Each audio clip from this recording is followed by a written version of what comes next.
दिवा रेल्वे स्थानक परिसरातील दीर्घकालीन वाहतूक कोंडीचा प्रश्न सोडवण्यासाठी शिवसेनेच्या प्रयत्नांना अखेर यश मिळालं असून दिवा शीळ स्टेशन रोडवरील अरुंद रस्ता रुंद करण्याचं काम ठाणे महानगरपालिकेने सुरू केलंय। शिवसेना शहर प्रमुख व माजी उपमहापौर रमाकांत मडवी यांच्या सूचनेनुसार या परिसरातील 150 मीटरचा पट्टा फेरीवाला मुक्त व ट्रॅफिक मुक्त करून तेथील रस्ता रुंद करण्याची मागणी शिवसेना उपशहर प्रमुख ॲडव्होकेट आदेश भगत यांनी ठाणे महापालिकेकडून निवेदनातून सादर केली होती।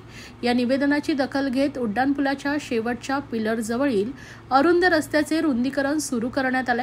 या कामाच्या प्रारंभी ठाणे महानगरपालिका सार्वजनिक बांधकाम विभागाचे कार्यकारी अभियंता धनंजय मोदे, उपशहर प्रमुख ॲडव्होकेट आदेश भगत तसेच अन्य संबंधित अधिकारी उपस्थित होते।